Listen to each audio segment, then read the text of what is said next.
함께 공부하고 있는 건 바로 추측을 나타내는 메이와 마이트입니다. 자, 메이와 마이트는 뭡니까? 이 가능성이 사실 100%는 절대 아니고요. 50%나 50% 미만일 때 아마 그럴지도 몰라 라고 하는 메이나 마이트를 쓴다고 했죠. 자, 재밌는 건 말입니다. 그러한 가능성의 정도에 따라서 바로 이 조동사 파트가 무엇과 그렇죠. 가정법과 굉장히 밀접한 관계가 있다는 겁니다. 많은 분들이 가정법이라고 하면 굉장히 어려운 문법이라고 생각하시는데 사실 절대 그렇지 않습니다. 기본 개념만 이해하면 가정법만큼 쉬운 것도 없죠. 자, 왜 그런가? 잠깐 이 조동사 파트를 통해서 설명드리도록 하겠습니다. 자, 아래쪽 화면을 봐주세요. He may come to your party tomorrow. 자, 기본적으로 may라고 하는 조동사가 포함된 문장입니다. 의미를 파악하면 그는 너의 파티, 아마 내일 일어날 파티인가 보군요. 거기에 올지 모른다. 굳이 확률을 따지면 몇 %쯤 될까요? 모르는 일이죠. 올지 안 올지. 그러니까 한 반반 정도, 50%의 확률이라고 보면 되겠네요. 자, 그런 말입니다. 이때 might를 might로 바꾸면 어떻게 될까요? He might come to your party tomorrow. 똑같은 문장에 might만 바뀌었죠. 재밌는 건 둘 다 뭡니까? 바로 tomorrow라는 게 붙었다는 얘기입니다. 언젠가 한번 말씀드린 적 있습니다만 may라고 하는 기본적인 조동사 자체가 거의 대부분의 조동사가 can도 마찬가지고요. 미래를 포함합니다. 그렇죠? I can swim, 나 수영할 수 있다라고 하면 뭡니까? 그냥 앞으로도 할 수 있다는 얘기겠죠. 특별한 일이 없는 한. 그렇죠? 이것도 마찬가지입니다. 내일 올지 모른다라고 해서 내일일 때 may 자체가 미래를 표현할 수가 있겠죠. 하지만 might라고 해서 절대 뭐가 아니다? 과거가 아니라는 건 쌤이 앞에 한번 말씀드렸죠. might라고 하는 건 과거의 추측이 아니라 현재나 미래 그 추측의 정도, 즉 가능성이 더 낮은 걸 표현하는 거라고 쌤이 누차 강조합니다. 중요하죠. 만약에 과거의 추측이라면 생각 관련 조동사의 과거는 무조건 뒤에 뭘 붙인다? have, pp를 붙이면 되는 거죠. 자, 이건 꼭 기억하시고요. 자, 중요한 건 말입니다. 이걸 묶어서 말이죠. 자, 가능성이 있는 추측은 may와 might가 둘 다 가능하다. 이게 무슨 말씀입니까? 앞서 강의했던 것처럼 may라고 하는 건 가능성이 약 50% 정도랬죠. 즉, 그가 파티에 올지 안 올지 모릅니다. 확률 반반이죠. might라고 하는 건 50%보다 보통 더 낮은 거라고 했죠. 따라서 아마 안 올 것 같은데 어쩌면 올지도 모르겠다 라고 하는 좀 더 낮은 확률을 말한다고 했습니다. 근데 말입니다. 가능성이 없는 경우엔 어떻게 될까요? 즉, 가능성이 없는 추측은 may는 안 되고 might만 가능하다 라고 써놨는데요. 사실 말입니다. 가능성이 없는 추측이라는 말 자체가 잘못된 겁니다. 그걸 강조하기 위해서 일단 이렇게 썼는데요. 왜냐하면 이 추측이라고 한다는 건요, 아직 모르는 일입니다. 모르는 일. 그러니까 그럴 수도 있고 안 그럴 수 있는 게 추측이겠죠. 아시겠습니까? 하지만 가능성이 없다는 건 뭡니까? 이미 알고 있는 사실을 반대로 추측이 아니라 가정하는 거죠. 이거 굉장히 중요한 말입니다. 무슨 말인가 하면 추측과 가정은 다른 말입니다. 이 가정이라는 게 스위트 홈, 즐거운 집 이런 거 가정 아닙니다.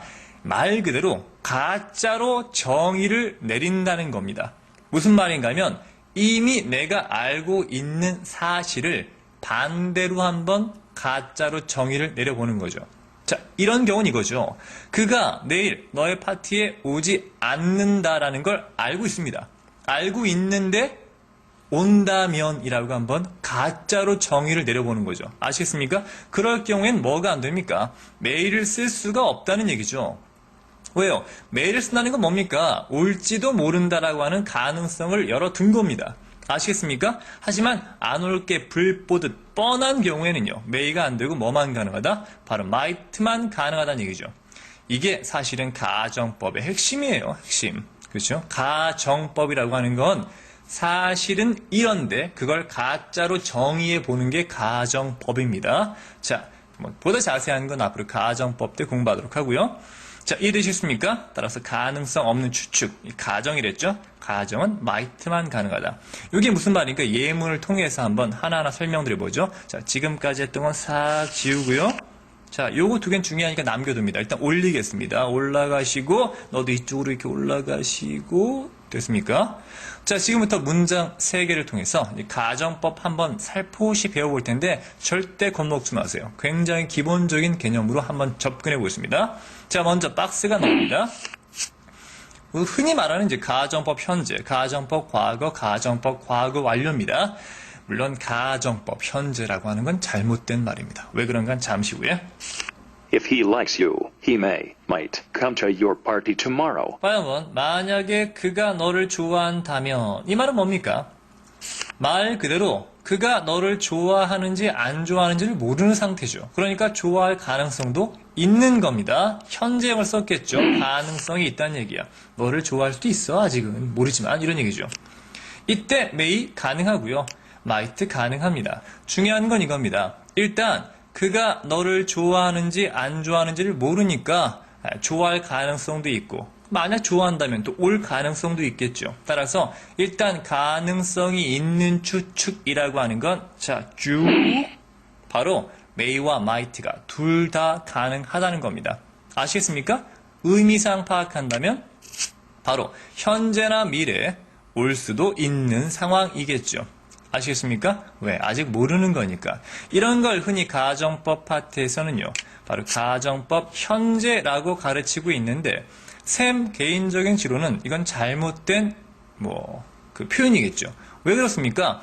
현재라고 하는 말이 뭡니까? 바로 여기 이제 if 절 속에 쓰인 동사가 바로 현재형이기 때문에 가정법 현재라고 하는데 샘이 얘기했죠. if 절 속에 현재형을 쓴다는 건 가능성이 있다 없다.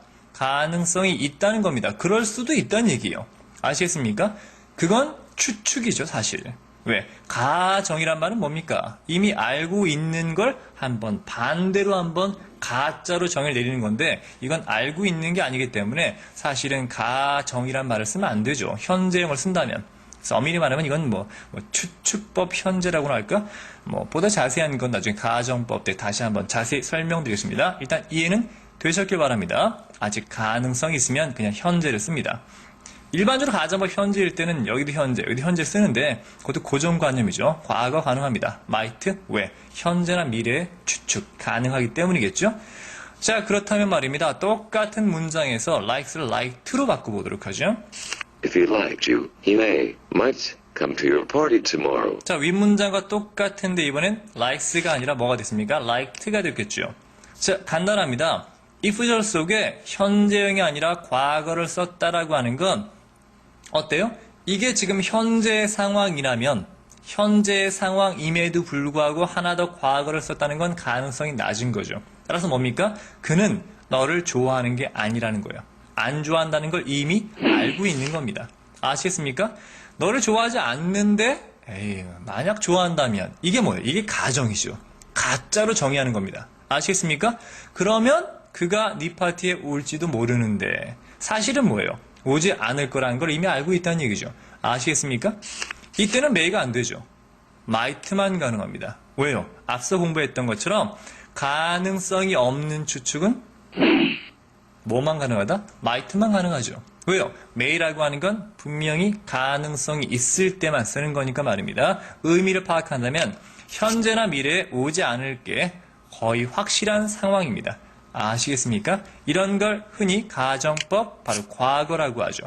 가정법 과거라고 일컫는 이유는 바로 if절 속에 포함된 동사가 과거형을 띠기 때문입니다. 과거형을 띄었지만 이거의 내용은 바로 지금이거나 바로 미래를 나타냅니다. 그렇기 때문에 바로 미래, 현재의 반대 상황을 얘기하는 거죠. 물론 가정법 때 자세히 하겠습니다만 이게 과거를 뜻하기도 합니다. 그때는 과거의 가능성 있는 것도 가능해요. 자, 괜히 말씀드렸나요? 헷갈릴지 모르는데 여하튼 고정관념 버리세요. if절 속에 과거가 쓰였다고 무조건 가정법 과거만은 또 아닙니다. 보다 자세한 건 가정법 때. 자, 이번엔 바로 과거의 일을 한번 보도록 하죠. 자, 예문 볼까요? If he had liked you, he might have come to your party yesterday. 오케이. 자, 마찬가지 묶으면 말이죠. 이번에 had pp 아닙니까? 자, 과거에 있었던 일인데 과거에 그가 너를 좋아했던 게 아니라는 걸 이미 알고 있어요. 그러면 좋아하지 않았다는 걸 알고 있는데 그걸 반대로 가정하기 위해서 시제를 더 과거로 보낸 거죠. 그러니까 가정법 과거 완료가 된 거예요. 그가 너를 좋아했더라면 사실은 좋아하지 않았던 거죠. 그죠? 그는 너의 파티에 어제, 이제 과거겠죠. 어제 왔을지도 모르는데 사실은 왔습니까? 안 왔습니까? 안 왔다는 얘기죠. 그러니까 과거의 일이지만 과거에 이미 벌어진 일을 반대로 가정하는 거니까 마찬가지 may have pp는 안 됩니다. 뭐만 됩니까? might have pp만 된다는 얘기죠. 일단 may를 집어넣는다는 건 가능성이 있다는 얘기죠. 하지만 이미 어저께 안 온 게 확실한데 안 왔는데 왔다면이라고 가정하는 거니까 might만 된다는 얘기입니다. 이해가 되셨길 바랍니다. 의미를 파악하면 이미 지나간 과거에 오지 않았던 걸 한번 반대로 가정해 보는 거죠. 그러니까 might밖에 안 됩니다. 이게 흔히 말하는 바로 가정법 과거 완료가 됩니다. 형태는 if절 속에 바로 had pp 과거 완료가 들어갔기 때문이죠. 자, 지금 공부한 건 말입니다. 바로 조동사와 사실 이 가정법이라고 하는 건 뗄래야 뗄 수 없는 상관관계가 있습니다. 그래서 쌤이 조동사 강의를 먼저 준비했고 그 뒤에 바로 이어서 가정법 강의를 준비한 이유죠. 자, 지금 방금 공부했던 거는요. 사실 가정법을 아직 모르시는 분들이 보시기에는 다소 어려울 수 있는 내용이긴 했습니다. 사실 가정법을 알고 계신 분들이 보신다면 정리가 조금 됐을 수도 있겠죠.